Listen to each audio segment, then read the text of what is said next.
Bengaluru gold smuggling కేసుకు సంబంధించిన breaking news అందుతోంది. నటి రన్యారావును కోర్టులో ప్రవేశపెట్టారు డిఐఆర్ అధికారులు. అయితే రన్యారావుని 4 రోజుల కస్టడీకి కోరారు డిఆర్ఐ అధికారులు. అయితే తీర్పుని రేపటికి రిజర్వ్ చేసింది న్యాయస్థానం.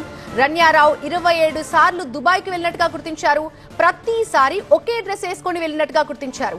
గతంలో వివాదాల్లో రన్యా సవతి తండ్రి డీజీపీ రామచంద్రరావు కూడా ఉన్నట్టు తెలుస్తోంది. హవాలా డబ్బుని కాజేసినట్టుగా ఆరోపణలు గుప్పుమంటున్నాయి. కోర్టులో బెయిల్ పిటిషన్ దాఖలు చేశారు రన్యారావు.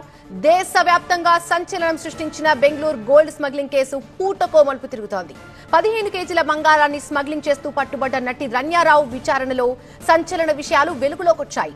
ఆమెని కోర్టులో ప్రవేశపెట్టారు డిఆర్ఐ అధికారులు. 4 రోజుల కస్టడీకి ఇవ్వాలని కోరారు. అయితే రన్యారావు కస్టడీపై తీర్పుని రేపటికి రిజర్వ్ చేసింది న్యాయస్థానం. రన్యారావు 27 సార్లు దుబాయ్కి వెళ్లారని వెల్లడించారు డిఆర్ఐ అధికారులు. అయితే ప్రతిసారి అంటే వెళ్లిన ప్రతిసారి ఒకే డ్రెస్ తోనే కనిపించినట్టుగా చెప్తున్నారు.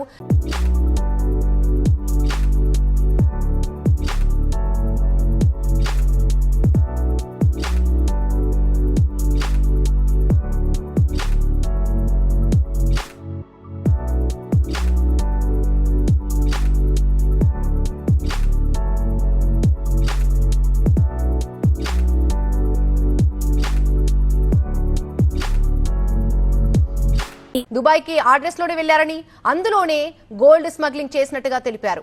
కిలో బంగారం స్మగ్లింగ్ కి 4 లక్షల రూపాయల చొప్పున ఆమె వసూలు చేసినట్టుగా కూడా చెబుతున్నారు. ప్రతి ట్రిప్ కి 50 లక్షల వరకు రన్యారావు సంపాదించినట్టుగా చెబుతున్నారు.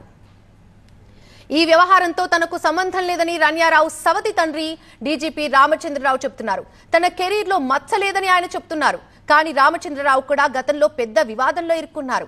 2014 హవాలా కేసులో రామచంద్రరావుపై ఆరోపణలొచ్చాయి. కేరళ వ్యాపారవేత్త నుంచి 20 లక్షలు స్వాధీనం చేసుకున్న వ్యవహారంలో ఆయన ఇరుక్కున్నారు. అప్పుడు రామచంద్రరావు ఐజీగా ఉన్నారు. 2 కోట్ల నగదు సీజ్ చేసి 20 లక్షల సొమ్మును మాత్రమే చూపించడంతో ఆయన్ని ప్రభుత్వం ట్రాన్స్ఫర్ చేసింది. ఇక మరోవైపు కోర్టులో బెయిల్ పిటిషన్ దాఖలు చేశారు రన్యారావు.